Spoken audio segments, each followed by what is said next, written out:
Sesali. I'm a writer, I'm an entertainment journalist, I'm a trap feminist. I'm so excited to be breaking down this episode of The Shy. Hey, what's up? My name is Yves.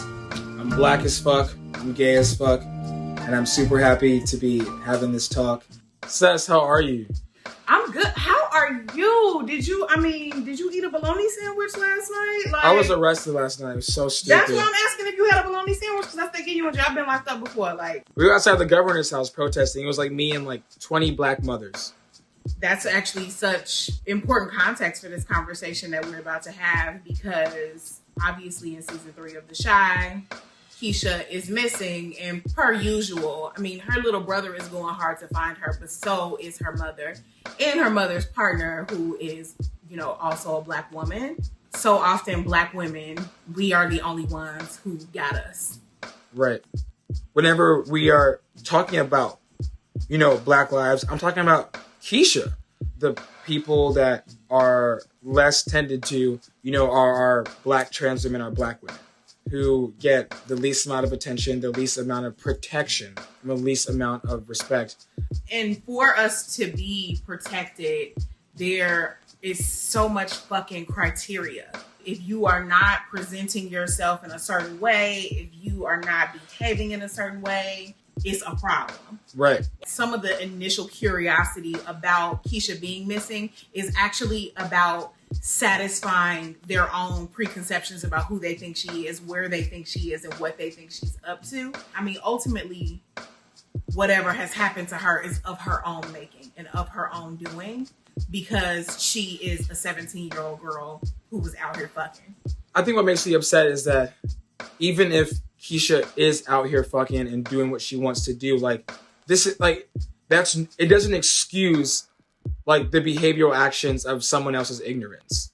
Right. You have no idea what someone's life is. You don't know what people are going through, but yet you're going to create this entire decision and justify what happened to somebody because you think you're right. You think you know what's going on, but you actually don't. All this because of someone's appearance.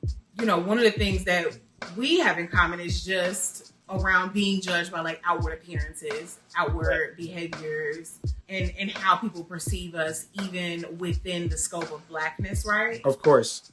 I guess, have you ever felt that what you could do on behalf of blackness as a whole has been limited because of how people see your blackness based on what you look like, how you present to the outside world? Oh, of course. Absolutely. People will try to police what your blackness is to you. You'll do something oh, that's not black. I'm also a black queer person. So that already puts me in a different lane when I shouldn't even have to be. I already accept what this is and what I got going on and who I am, but I do demand your respect because I'm a living, breathing person. Because when I'm talking about black lives, I'm talking about black lives. Period. Black lives. Period. I also think that sometimes there are things that are such a normal part of black life that we have continuously created a narrative around their abnormalcy, if that makes sense. So Kiesha being a 17-year-old girl having an active sex life is so normal. Teenagers have sex.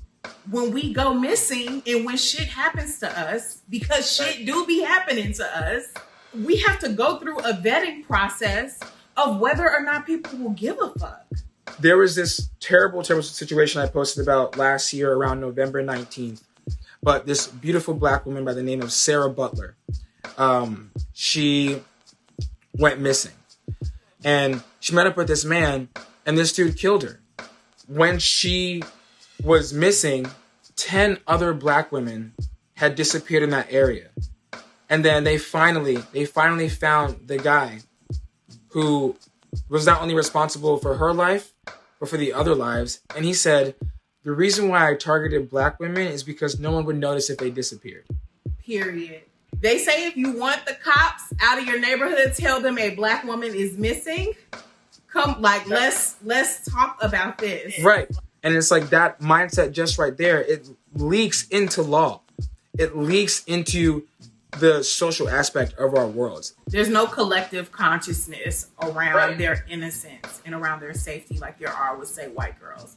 And I think what we're seeing in episode 3 of The Chi is that on the flip side of that is that sometimes those are the only folks who can show up. Sometimes it takes the intensity of that group of people who do know you personally to advocate for you, because what's happening right now is that they've assembled a task force to find this girl because the police are not coming to help. The police have no interest, and they literally are getting themselves strategically organized, taking advantage of the resources and the knowledge that they have about their own community to try to find her. So can you tell me about your #WCW initiative? Yes. Oh my gosh. So I started making those posts years ago because these deaths were happening so often, and you couldn't find one news article. But also in the news articles, a lot of times they either dead named the women or misgendered them. So it would be weeks or months before, because like not only were their families not fucking with them, but their friends, the few friends that they did have in their lives, wouldn't even know that their friend died. And cases not have been followed through. Nothing has been done. Nothing at all. It's not even about me just posting about trans people. Like, this is a person. This is a people. I think honestly, like, that's a basis of like tribe feminism for me, which is all about keeping the humanity of the Black women who we do see as less valuable, not only in like their class and gender identities, but also in their behavior. So like the girls who like to twerk and show ass, you know, the girls who talk about sex, the girls who are openly queer, the girls who are trans. There is actually like a very rich vat, not only of feminist praxis that exists there and that exists within those communities, but we're also fucking human beings. Like, if you're not going hard for the hood Black girls, if you're not going hard for the lesbian Black girls, the trans Black girls, you're not going hard for the girls, period, and I don't want anything to do with you. Like, we can't pick and choose, like, which Black lives we're about to fucking be marching and walking for.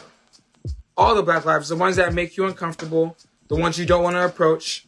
I mean, I think at the end of it, I think that we need to be really ready to accept and understand that our sexism, our misogyny, our trans misogyny, and our homophobia are killing us just as much as white folks' racism is. Every day. And that to me is honestly at the heart of, I think, this season. The Chi is really scratching the surface of a conversation that desperately needs to be had about who or what our enemies are. And it's not just the person with the blue outfit, the person with the white skin. It's like, no, if we're going to talk about this one thing happening to our people, talk about everything happening to our people. I'm ready for the conversation now. Because if we don't have the fucking conversation now, it's going to be a never ending, continual funeral. Period.